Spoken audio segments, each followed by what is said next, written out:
খরার কবলে এখন প্রায় অর্ধেক ইউরোপিয়ান কমিশনের যৌথ গবেষণা কেন্দ্রের তথ্যমতে তীব্র তাপদাহ ও বৃষ্টিহীনতায় ইউরোপের প্রধান 4 নদীর পানি ইতিহাসের সর্বনিম্ন স্তরে পৌঁছেছে। স্যাটেলাইট থেকে তোলা বিভিন্ন ছবিতে উঠে এসেছে এসব নদী শুকিয়ে চর জেগে ওঠার চিত্র। এছাড়া লন্ডন ও ভিয়েনার মতো বড় শহরগুলোর সবুজ প্রান্তর ফ্যাকাশে হয়ে যাওয়ার করুণ চিত্র ধরা পড়েছে স্যাটেলাইটে। ইউরোপের প্রায় অর্ধেক ভূখণ্ড এখন খরার কবলে। এর মধ্যে আবার 9% এলাকায় জারি করা হয়েছে সতর্কবার্তা। স্যাটেলাইট চিত্রে দেখা যায় ফ্রান্সের লোয়ার নদীতে বিশাল জায়গা জুড়ে বালি ও নুড়ি পাথরের চর জেগে উঠেছে। নগদ নিয়ে এলো হার না মানা হার অফার। সর্বনিম্ন 10,000 টাকা রেমিটেন্স নগদে পাঠালে থাকছে স্বর্ণের হার জেতার সুযোগ।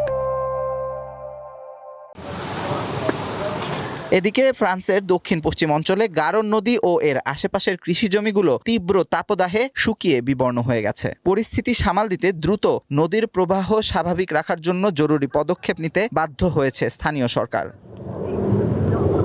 খরার ভয়াবহ থাবা পড়েছে ইউরোপের অন্যতম প্রধান বাণিজ্যিক নদী রাইনেও। মে থেকে জুলাই মাসের ছবিতে দেখা যায় জার্মানির কাউব এলাকার কাছে পানি শুকিয়ে নদীগর্ভ উন্মুক্ত হয়ে পড়ে। এতে জাহাজ চলাচল ব্যাপকভাবে কমে গেছে। পণ্যবাহী নৌযানগুলো স্বাভাবিকের চেয়ে অনেক কম মালামাল নিয়ে যাতায়াত করছে। একই সংকট তৈরি হয়েছে ইতালির পো নদী ও মধ্য ইউরোপের দানিউব নদীতে, আর তা সরাসরি প্রভাব ফেলছে সেসব অঞ্চলের সেচ, বিদ্যুৎ উৎপাদন এবং নৌ পরিবহন ব্যবস্থায়।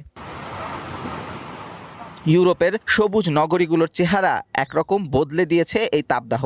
লন্ডনের বিখ্যাত স্টোনহেঞ্জের চারপাশের সবুজ ঘাস তীব্র রোদে পুড়ে ফ্যাকাশে হয়ে গেছে। একই দশা অস্ট্রিয়ার রাজধানী ভিয়েনার পার্কগুলোর।